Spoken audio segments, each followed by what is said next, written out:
about the recent H-1B visa process discussion and what should be talked about Yeah. instead. Go ahead. So I think I want to also turn this conversation over to Rep Schriver, because I know that he's one of the representatives on the panel here, just to get his thoughts about what he's seen in terms of visa abuse in his state, his thoughts about the immigration process in general. It comes whether it be the visa process or the issues that were brought up by whistleblowers on the call here, or even Byron's talking about with these I guess political style deportations are selective and all of that. I guess, yeah. What are your thoughts, Rep Shriver, about the immigration process, the visa system, and what you're hearing about in this entire conversation? What are your thoughts? Thanks. And thanks for setting this up. For those of you that don't know, my name is Josh Schriver. I'm a state representative in Michigan, and it's interesting to think about solutions that we can implement from the state level, as you know, immigration is federal in nature. And so I think about companies and incentives that we can create for companies that employ American workers only versus punishments for companies that utilize foreign labor. There's a lot of really interesting ideas that some other state representatives are working on in different states, and trying to collaborate with them to create state level policies in numerous states that we can drop and introduce on the same day to increase attention, and kind of come at this from a solution based standpoint. Michigan is really interesting. You know, we have the Motor City, and there's a lot of talk about, oh, you know, they're shipping our jobs overseas. They're shipping our jobs overseas, and now we see this workaround where they're just bringing the overseas to Michigan, and the same problem persists. And so this is an issue that I'm aware of, and it has to be addressed. And I'm happy to see this turning into a national conversation. And I'm looking forward to implementing policies and advancing policies and bringing people in to testify in committee as to how this has harmed them. So one thing I do want to let you guys know about, I've just received word from the Democrat Speaker of the House, who will no longer be the Speaker in just 2 days. He says that I will receive my committees back. I will receive my office staff back. They punished me just about a year ago for retweeting a map of the Great Replacement Theory, and it's just so interesting to see this come full circle, and how much punishment even happens at the state level when it comes to talking about Americans being replaced by foreigners. And here we are a year later. My punishment's about to be lifted, and the conversation is the same. And this conversation is not going to stop. And what we need to do is look at how we can solve these problems systemically, on a state level, obviously on a national level, and rally around individuals who are walking the walk, and that's what I'm here to do. And I appreciate the time, and yeah, I don't really have anything else to say, but yeah, thanks. Yeah. Hey, Josh, thanks for that.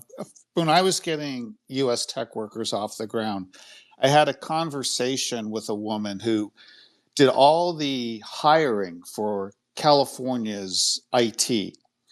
And one of the she, went on a rant about how, all these Indians with their she saw the same resume for three different people and everything, but she said, Kev, I want to hire Americans, but and I will tell you, someone who's been in tech, I was part of two tech startups. A lot of Americans who have the knack for coding aren't going to sit around and wait for a 4-year degree. They're just going to go right into the workplace. And what she said to me was, look, if you could just change the requirements, because right now I have to have someone, they got to tick that box either for a bachelor's or a master's degree as opposed to demonstrated work. Things like that could be done on the state level. And then back on August 3rd of 2020, when we met with President Trump, he did an executive order addressing the use of foreign labor in federal contracting and hiring. So he ordered a top to bottom review of all federal agencies and said, look, if you're an H-1B visa dependent company, you're gone. And unfortunately, that was August of 2022. It was never fully enacted, and Biden did away with it. But so that in an ideal like that, maybe even like on the state level, just say, look, you guys, Ernst and Young, you're an H-1B visa dependent company.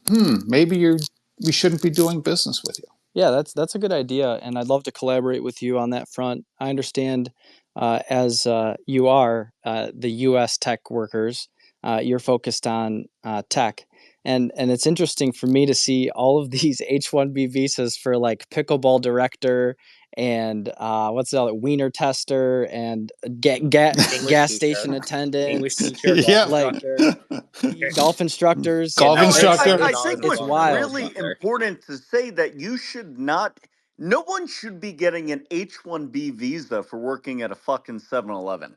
And I mean, all the shit I've seen come out these last couple days, where I'm seeing these H-1B jobs coming out, and I'm like, I could have did that. Like I could have literally just slept all day and did that job. It's insane to see what we are kind of push. And I'm not trying to be mean or anything. I'm just kind of being a joke about it because I mean it's like the last week on this app has been just chaos. I'm like, guys, let's just spend time with our families. No, let's argue about things and then piss off Elon Musk, and then Elon goes on a tirade, and we're all sitting here and I'm like, I don't like what, like, I'm just sitting here in my house. I didn't even want to talk about this conversation. I'm with the family. We want Hey, an we're election we're of a lifetime, guys. And we're and we're this is the we're just thing trying to that be here. is coming up now, unfortunately. We're But we're it's a just we're conversation that's needed to be had, though. It we're is. just trying to we're just trying to be here, and they're the ones who are starting all of this. We got punched first. And so it's like, all right, this is what happens. And now the consciousness is rising, and it's not going to be able to be controlled. Well, and that's the thing, right now, can you guys hear me? Yeah, yeah, you're Oh, trying. Go yeah. ahead. Yeah, I Right can hear you. now, right now, America is at the largest percent of foreign born individuals in the past over 170 years. So we're looking at, because I mean, and that's both illegal and legal, but fundamentally, our country is changing. It would be foolish to say otherwise, and we can just see it in front of our eyes. So when Trump gets elected, he gets elected on mass deportations. That's what he's campaigning on. And that's what we need. But fundamentally, we should not have a large increase exactly in this legal immigration, which a lot of they're trying to co-opt the Trump movement basically. And it's not good. But, fundamentally, a country on top of that, like a country, the United States, its number one priority and really its only priority should be its own citizens. Like we forget that the United States' goal is not to increase global economic output or global GDP. Our goal is to create a strong economy for our people so that our people can prosper, Can I not just so that random, millions of people from third world countries come here and live marginally better living standards than where they were at home, but drag down the living standards for the rest I'll, of us. I'll So say can I just say That's precisely right. And I mean, it just seems that the tech bros want to want to replicate what they've done in Canada and bring it here. Well, also just thinking about this too. Like, I think the tech bro philosophy. This is the thing that I find the problem with tech bros. They have this libertarian esque style of thinking where they view progress as the only measure of success. They say we need to get X done, and they don't care what the consequence or cost of it. The problem is we have people who are currently here who might be on the chopping block, whether it comes to building a rocket ship to go to Mars or whatever. The people here matter too. And I think the tech pros live in this world where they view numbers and charts and graphs, but not really caring about the American people who are currently here, who are missing out on all these opportunities in favor of progress achieved by whatever means necessary. And this progress in quotations could be achieved by Americans at a fair price, but they don't care about that. They just want to go and get whatever the output is accomplished. In my, at least what I view it as, I just view it as No, libertarianism. I think you're spot on. I think you're spot on because, they claim to be all about competition and everything, but really what they want are monopolies and monopsonies. That's how, I mean, that's why they love the indentured aspect of the H-1B visa. Yeah, but These I these think guys are I not our think one of the friends. main things that we miss all the time, and I think there's several layers of analysis that have to go on. Like you can look at it from the corporate perspective where you say, they're just trying to, get profits or whatever. I mean, the reality is that a lot of this is ideological in nature. So I mean, if you're trying to get to general artificial intelligence and you believe that you're fighting or in some race against China to eventually come out on top and you know, beat China in terms of artificial intelligence development. Basically, they're looking at this from an imperial level. So really, it's kind of like I don't know if anybody in here has ever played like Civilization or if you've played Age of Empires. When you're trying to beat another empire. Love those Exactly. So when games. you're I had to get rid of my so Age of exactly. Empires. So when you're trying to beat another country in one of those games, you might have to adjust taxes, you might have to adjust production, but you're not sitting there thinking, hey, how is this going to affect my citizens? Are people going to lose their jobs? Like, what is going to happen? Right now, really, what's going on, and this is what I'm saying, there was a lot of disingenuous conversation where they said, the H-1B program, we're going to bring in the best and the brightest and the top 1%. It's not true. The reality is that in order to beat China, which I don't even think at this point the United States is in a position to do that, but let's say it is, you're going to need people that are going to be the top 1% innovators, but you're also going to need probably hundreds of thousands of people that are just going to be grinding in different types of, programming jobs, machine learning, whatever, back end engineering, stuff iGuard like that. Pro So you're sent just going to have $5 a on ton of Rumble. work Supporting doing U.S. other things trustworthy that are not American nearly IT as workers should innovative be priority in that number one space for as any that top administration. 1%. And that's where a lot of these H-1B folks are going to end up going. So really what they're thinking is like, we just want to get our, ideological achievement done, which is perhaps transhumanism, or it's eventually, Neuralink, or it's artificial intelligence, general artificial intelligence, whatever. That's how they're thinking. They're not really thinking, what is going to happen to the old America that, our generations are used to. Are people going to lose their jobs? What's going to happen to the economy? They're just thinking, basically sitting at the computer playing Civilization or playing Diablo like Elon likes to do. They're just like, well, how do I just beat China in this race? And realistically, the average American is being sandwiched from two sides, or rather three sides, kind of like Myron was saying earlier, whether it's illegal immigration and crime, whether it's, low wage, low skilled jobs being priced out, where basically Americans are no longer doing jobs in construction or whatever. But then now you have professional jobs, which are, I would say medium to high skilled jobs, medium to high paid jobs, and now they're getting priced out of those as well. And it's sort of, the main question that we have to ask ourselves is, what is that future going to look like for the Americans who, maybe are now in their 20s, 30s, 40s?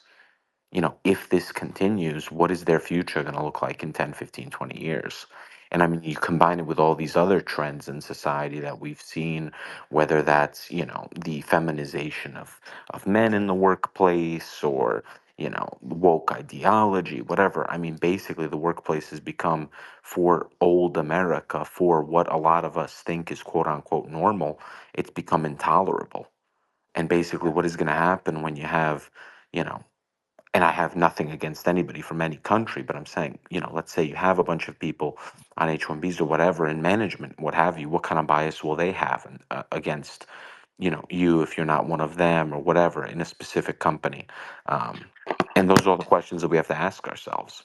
Yeah, and there are cases in which, at least for Cognizant, I saw they had a big lawsuit against them. They were found guilty of discriminating against American workers they had in their system. They had over 2,000 workers that were in the crosshairs, and they had people who couldn't move up in management, move up in certain positions, were let go, silenced systematically, and were basically just ignored by people who were promoted who were H-1B workers. That's what happened in that Cognizant case. I'm not sure I do have people have their hands up here.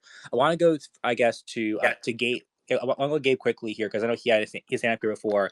Then I want to go back to Rep. Schubert if possible also. But for Gabe, so I know that you're in Ohio. So what are your thoughts about the visa process in Ohio? How do you see the visa process being a harm to the American workers?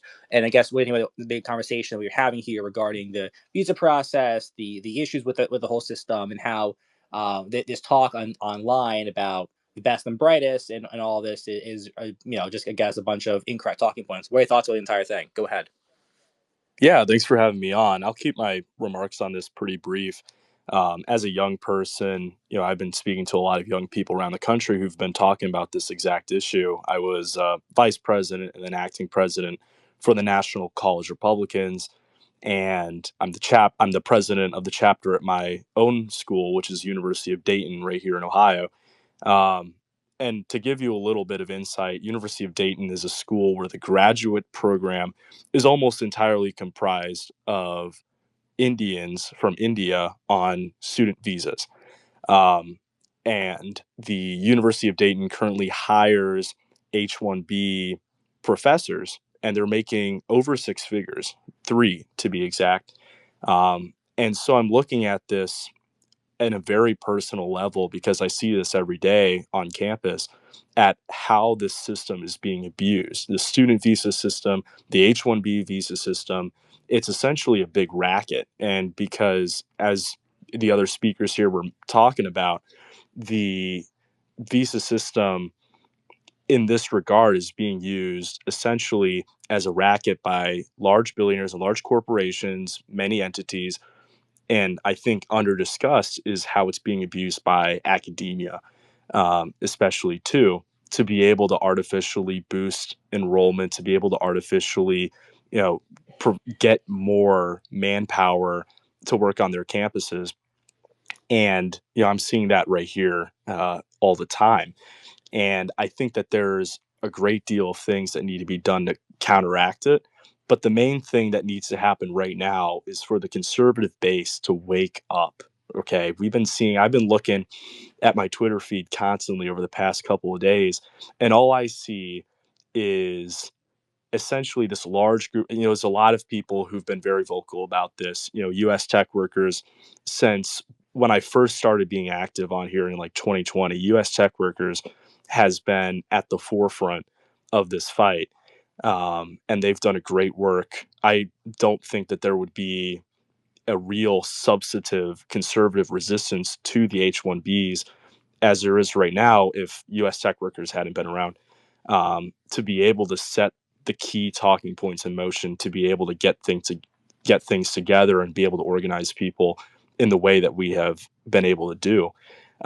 But really, right now, you look over Twitter and it's under hard to not get the conception that what we're seeing is anything less than the most cynical people in the country fighting for their own interests, right? The only two groups I haven't really seen any, there's three groups, I'll say, that are pro H-1Bs on the right. There's three groups that I've seen.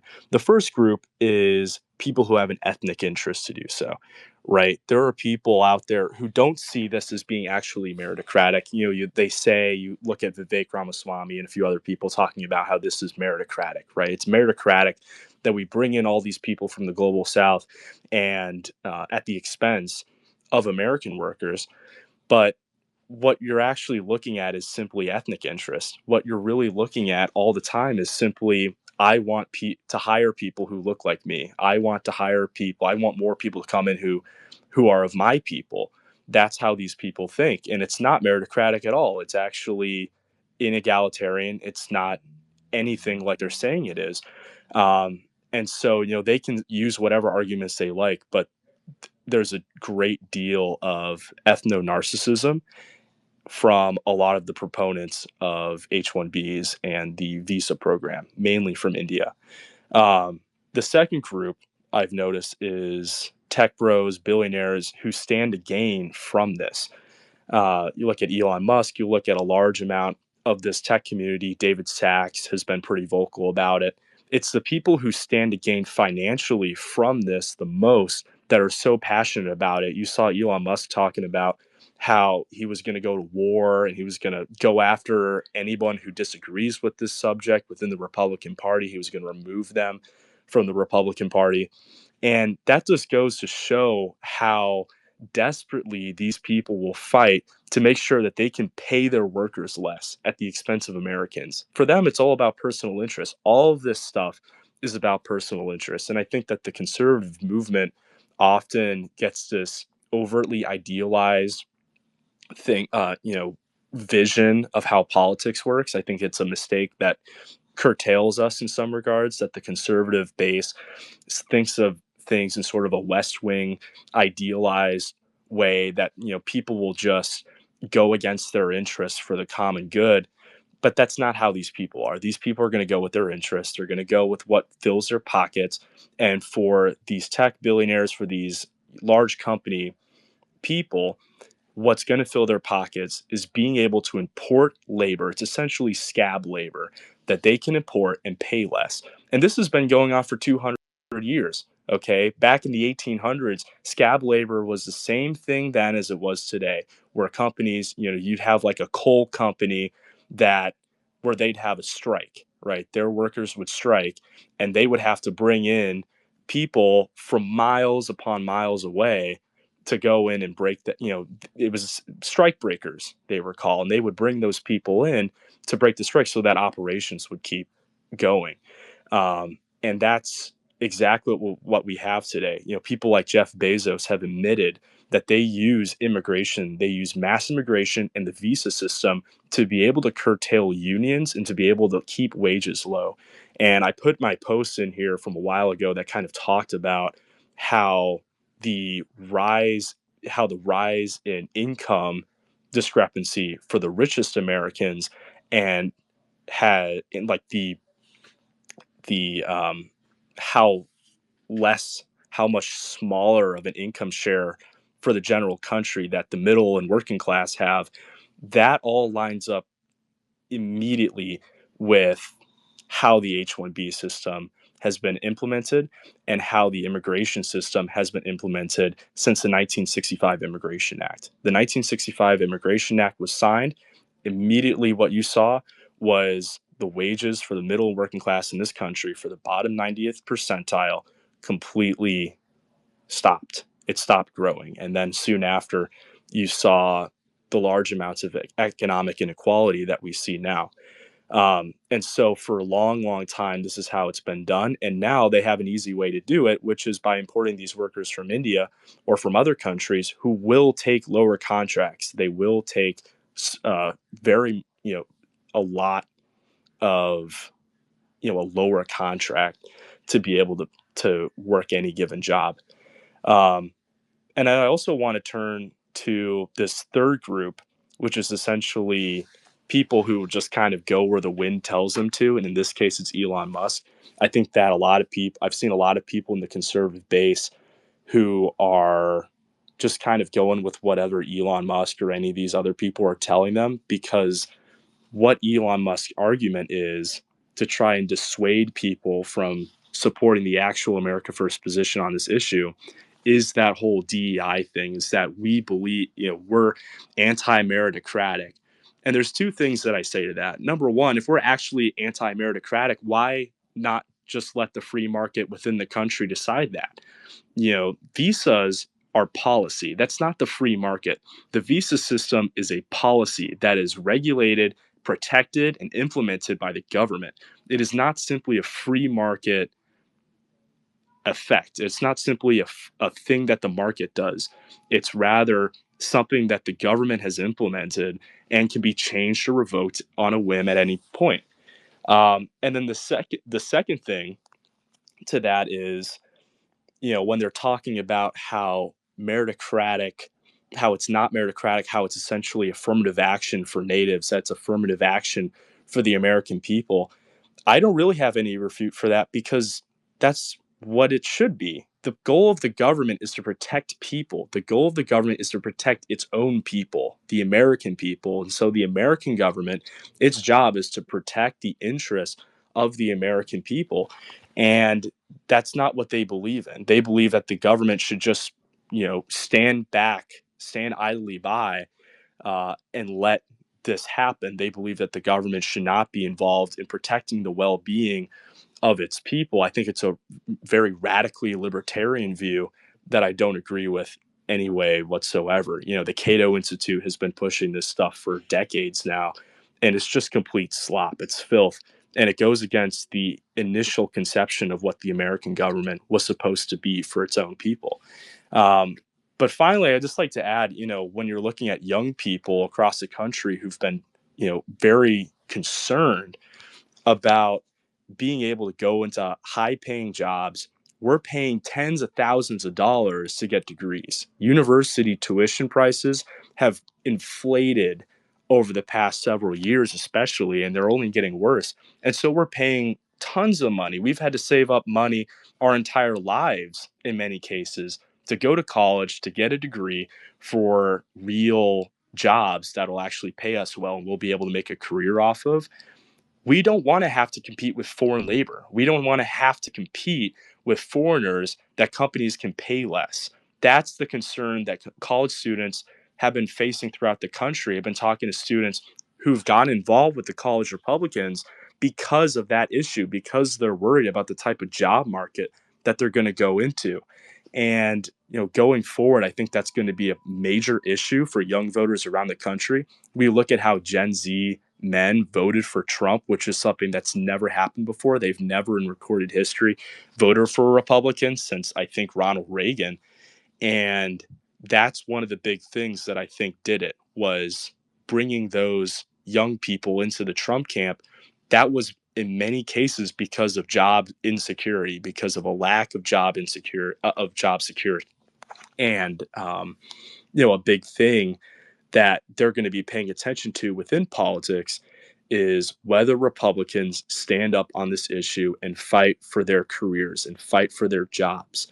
And I think that's something that Republicans have an obligation to do because we're the American people and young people are the future of this country. And if you don't promote young people who are going to be going into these jobs, who are going to be the next generation of your base, then what are you doing? You're just letting everything turn to shit before nothing, you know, before you retire inevitably. It's in many ways an amalgamation of this boomer mindset that's been going on for a long time with these people who will just throw our country in the trash and nothing ever gets done because of it. And so that I'll leave it mostly at that. But I wanted to give a quick suggestion to the representatives and the representative elects we have in the room, Joshua and Lucas. An idea that was recently given to me, and I think that this is something that state legislatures should be implementing big time, is there should be tax incentives for companies that can certify that they're not hiring H-1B. Now, that might be tough to pass in Michigan. I'm sure it wouldn't be as tough to pass in Montana.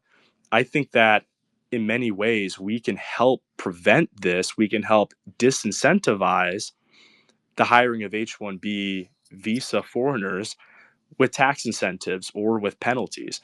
And so I think those are things that state representatives and elected officials across the country should be looking into because, you know, don't count on the federal government to implement a solution to this. The Republicans in the House can't do anything, let alone get something done on this issue. And they're not going to, you know, stick their necks out for people like us.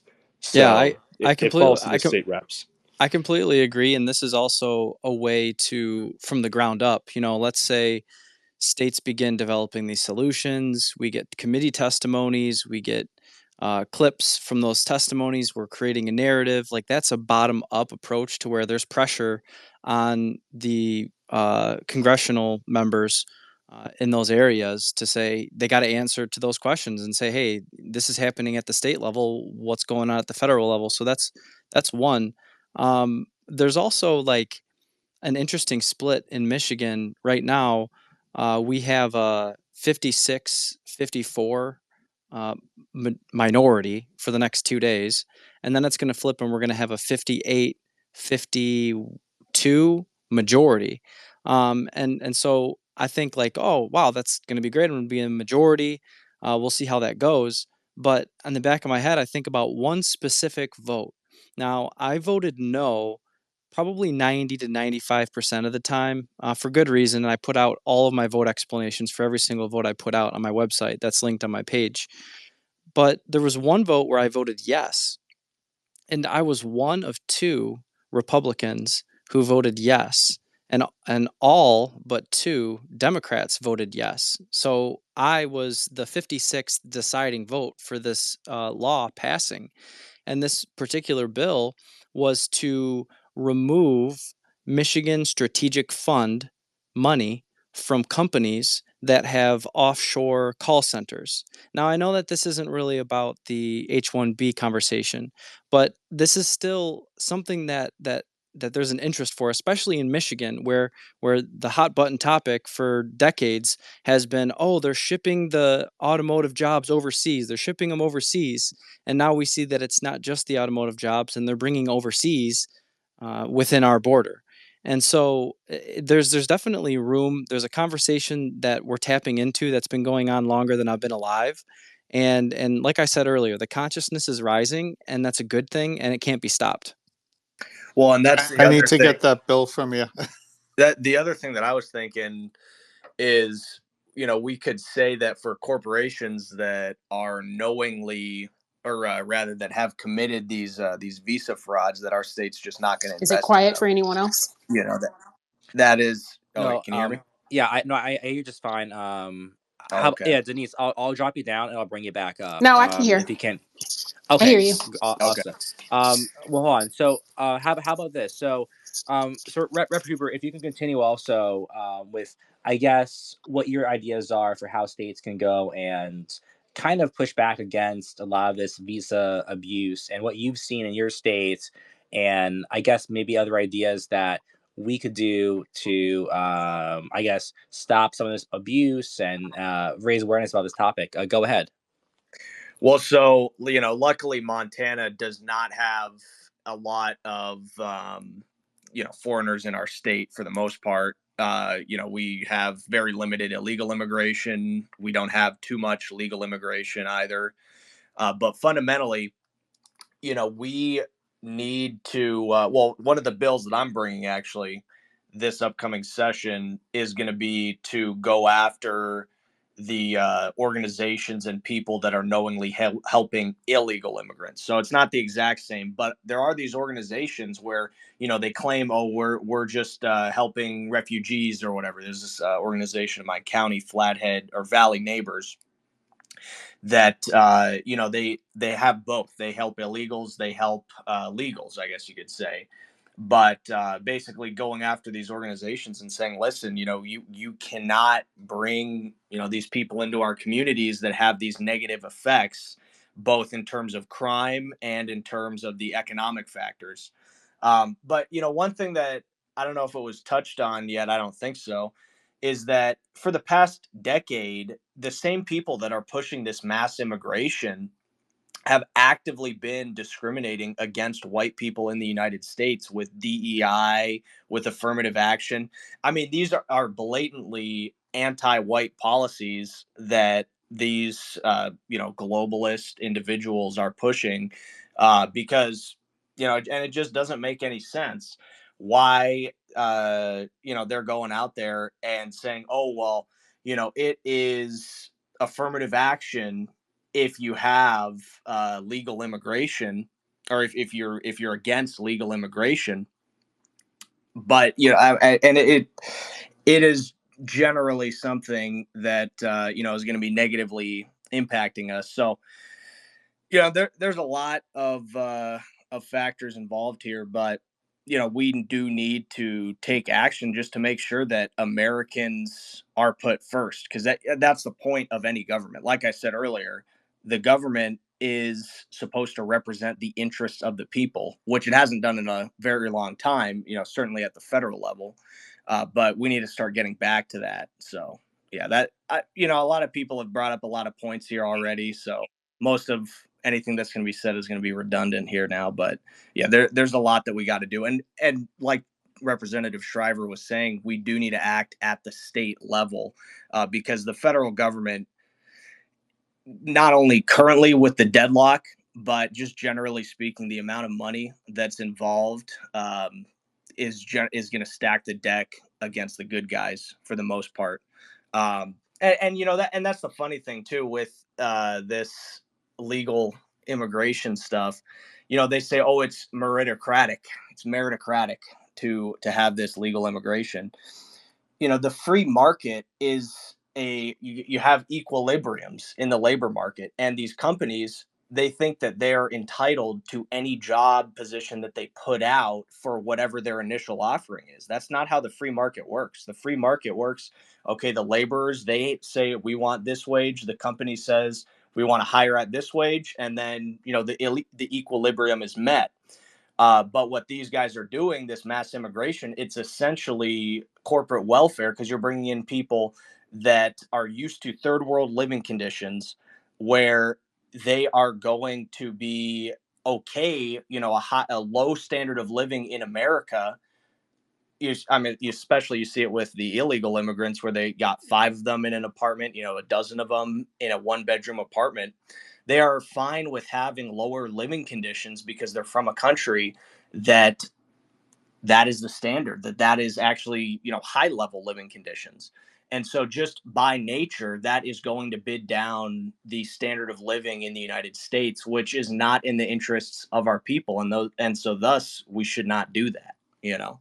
Yeah. But yeah, a lot of people brought up a lot of points here, you know, a But lot of I would good just say stuff. that's what I'm saying. I mean, you got to look at it from two different angles. If you're the Silicon Valley elite that's working with, you know, the intelligence agencies or the Department of Defense or whatever, I mean, you're looking at it like, you know, we have one goal and it's global hegemony and it's beating China in a race. Like they don't even, I don't even think people like Elon Musk think in those terms per se. Well, They're just, and what we need to think about now is really the largest threat to Americans is not coming from foreign countries. The largest threat to Americans is within our own country. but I mean, the Democratic, that's yeah, the consciousness that we need to spread, because I think that's going to be the narrative that's going to be pushed now with even Trump coming into the White House. I mean, well, that's the thing. You know, they might he's shut saying down the calls for Russia unity conversation, but they're and going to all that. say Yeah. China is coming to get us. China is coming to get us, and we need to do whatever it takes. And if that means taking in, you know, 1 million engineers from India, they're going to say, well, it's worth it, even if your wages go down. Too bad. Like, we need to win the battle. Yeah, which that's the thing, is that we can win with Americans, and we've been doing that for the past multiple hundreds of years. I But agree. I agree. you know, so, and I mean, the thing is, you know, China is, if anything, you know, they are an adversary and they are somewhat of a threat to us, for sure. But 100%, the main thing that people need to keep in mind is, you know, half the country is supporting, like the media rather, of the Democrat side. You know, they're pushing transgenderism on little kids. They're pushing all of this stuff, and that fundamentally, what happens at home in America is what affects Americans and where the greatest threat is currently. So, you know, we need to deal with all these things. The call is coming from inside the house. Yep. I'll say this, you know. So I know we have, you know, a lot of talk about, you know, China and all of that. You know, it's funny because I don't think China utilizes, you know, the H-1B system that we have or anything similar to that. I don't. My impression is they're not really trying to find talent, you know, from you know, America or from other countries. They're basically training their own population to do these jobs. Is that Well, accurate? of Yeah, I mean, course, yeah. I there's I mean, no, mean, yeah, the they're thing not is, importing workers. yeah, but the I That's thing the mean, is, reality. we're it's in been a a very we're comprehensive conversation. I think this is such a complicated topic, whether it be H-1B or anything really regarding the visa process, and that's the problem. It's very complicated, it's very convoluted, and it's designed to confuse, you know, a lot of average people when they hear about what could possibly be wrong with the system. So it's by nature going to be this way. But let's go to Dr. Denise, and I want to hear your thoughts. I just wanted to say real quick, I've got to get going. Okay, I appreciate you guys being here. Thank you for hosting, Chief. glad to. God bless you all. Happy New Year to everyone. Happy 5th day of Christmas. Christ is King. I love you Yep. all. Thanks for having up Christ here is as king. well.